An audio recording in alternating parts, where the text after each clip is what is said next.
आदि छंद, गण छंद और मात्रा छंदों का निरूपण।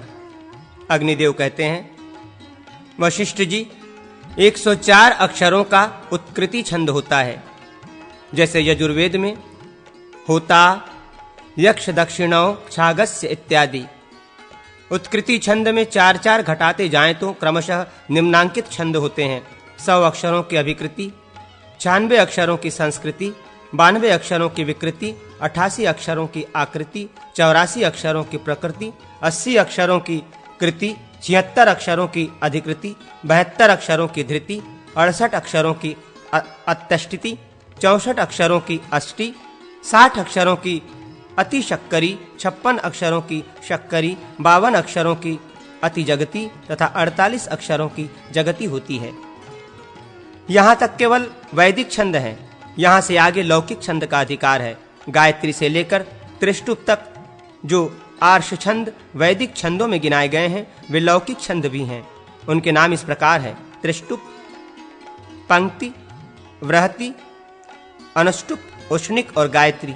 गायत्री छंद से क्रमशः एक एक अक्षर की कमी होने पर सुप्रतिष्ठा, प्रतिष्ठा, मध्या, अतिक्त्यातुक तथा आदि नामक छंद होते हैं।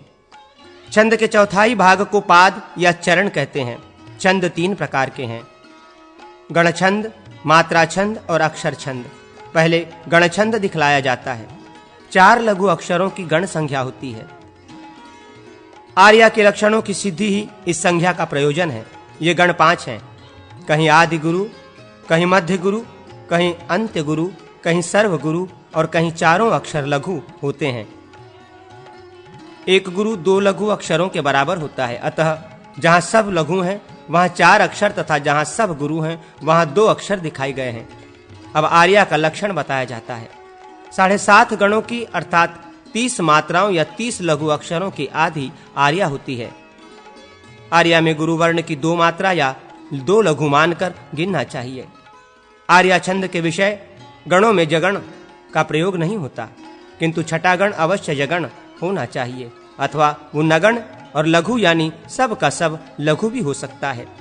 जब छठा गण सब का सब लघु हो तो उस गण के द्वितीय अक्षर से सुबंत या तिडंत लक्षण पद संख्या की प्रवृत्ति होती है। यदि छठा गण मध्य गुरु अथवा सर्व लघु हो और 7वां गण भी सर्व लघु ही हो तो 7वें गण के प्रथम अक्षर से पद संज्ञा की प्रवृत्ति होती है। इसी प्रकार जब आर्या के उत्तरार्ध भाग में 5वां गण सर्व लघु हो तो उसके प्रथम अक्षर से ही पद का आरंभ होता है। आर्या के उत्तरार्ध भाग में छठा गण एकमात्र लघु अक्षर का होता है। जिस आर्या के पूर्वार्ध और उत्तरार्ध में 3-3 गणों के बाद पहले पाद का विराम होता है उसे पथ्या माना गया है। जिस आर्या के पूर्वार्ध में या उत्तरार्ध में अथवा दोनों में 3 गणों पर पाद विराम नहीं होता उसका नाम विपुला होता है। इस प्रकार इसके 3 भेद होते हैं: आदि विपुला, अनंत विपुला तथा उभय विपुला। इनमें पहली का नाम मुख विपुला, दूसरी का नाम जघन विपुला तथा तीसरी का महाविपुला है। इनके उदाहरण क्रमशः इस प्रकार हैं: गंभीर नाभिरति दीर्घ लोचना भवति सा सुभगा। पहले पद्म में पूर्वार्ध में, दूसरे में उत्तरार्ध में तथा तीसरे में दोनों जगह पाद विराम 3 गणों से आगे होता है।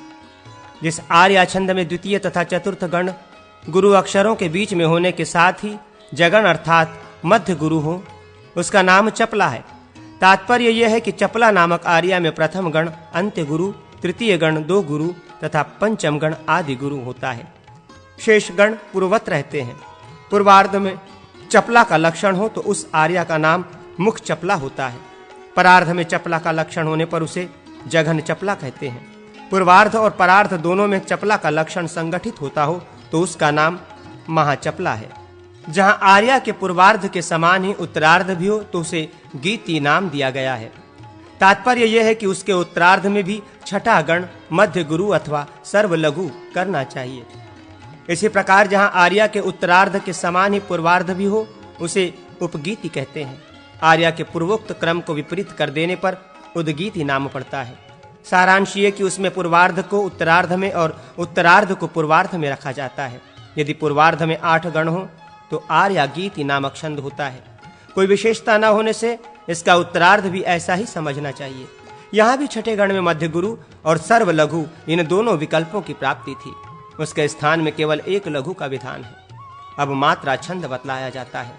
जहाँ विषम अर्थात प्रथम और तृतीय चरण में 14 लघु मात्राएं हों और स्वम द्वितीय चतुर्थ चरणों में 16 लघु हों तथा इनमें से प्रत्येक चरण के अंत में रंगण एक लघु और एक गुरु हो तो वैतालीय नामक छंद होता है। रगण, लघु और गुरु मिलाकर 8 मात्राएं होती हैं।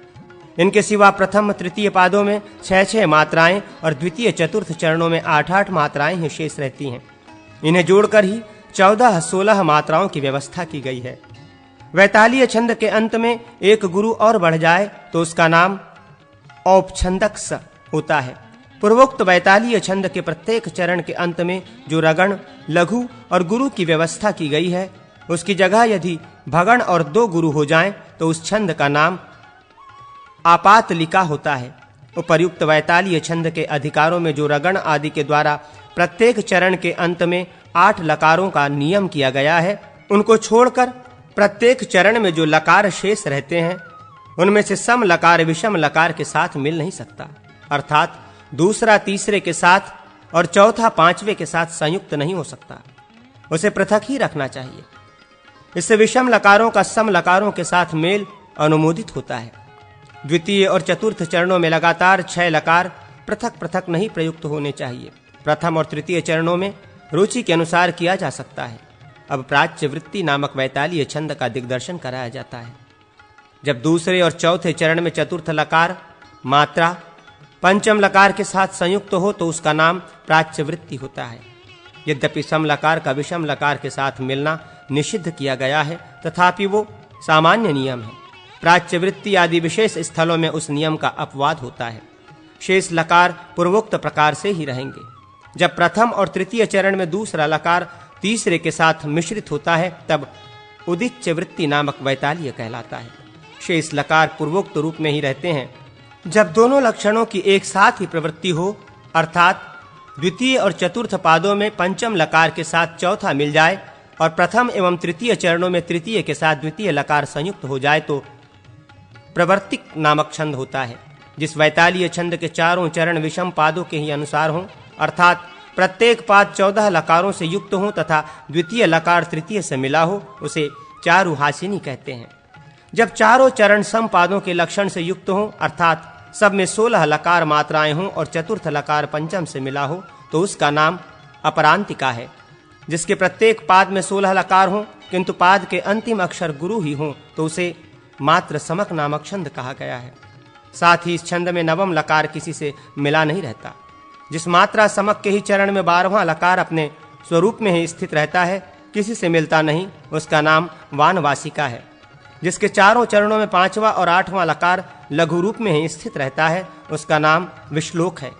जहां नवा भी लघु हो वो चित्रा नामक छंद कहलाता है। जहां नवा लकार 10वें के साथ मिलकर गुरु हो गया हो, वहां उपचित्रा नामक छंद होता है। मात्रा समक, विश्लोक, वानवासिका, चित्रा तथा उपचित्रा, इन पांचों में जिस किसी की भी छंद के एक एक पाद को लेकर जब 4 चरणों का छंद बनाया जाए, तब उसे पादाकुवक कहते हैं। जिसके प्रत्येक चरण में 16 लघु स्वरूप से ही स्थित हों, किसी से मिलकर गुरु न हो गए हों, उस छंद का नाम गित्यार्या है। इसी गित्यार्या में जब आधे भाग की सभी मात्राएं गुरु रूप में हों और आधे भाग की मात्राएं लघु रूप में हों, तो उसका नाम शिखा होता है। इसी के 2 भेद हैं। पूर्वार्ध भाग में लघु ही लघु और उत्तरार्ध में गुरु ही गुरु हो, तो उसका नाम ज्योति बताया गया है। इसके विपरीत पूर्वार्ध भाग में सब गुरु और उत्तरार्ध में सब लघु हों, तो सौम्या नामक छंद होता है। जब पूर्वार्ध भाग में 29 लकार और उत्तरार्ध में 31 लकार हों एवं अंतिम 2 लकारों के स्थान में एक एक गुरु हो, तो उसका नाम चूलिका होता है। छंद की मात्राओं से उसके अक्षरों में जितनी कमी हो, उतनी गुरु की संख्या, और अक्षरों से जितनी कमी गुरु की संख्या में हो, उतनी लघु की संख्या मानी गई है। तात्पर्य यह है कि यदि कोई पूछे कि इस आर्या में कितने लघु और कितने गुरु हैं, तो उस आर्या को लिखकर उसकी सभी मात्राओं की गणना करके कहीं लिख लें, फिर अक्षरों की संख्या लिख लें। मात्रा के अंकों में से अक्षरों के अंक घटा दें, जितना बचे वो गुरु की संख्या हुई। इसी प्रकार अक्षर संख्या में गुरु की संख्या घटा देने पर जो बचे वो लघु अक्षरों की संख्या होगी। इस प्रकार वर्ण आदि के अंतर से गुरु लघु आदि का ज्ञान प्राप्त करना चाहिए।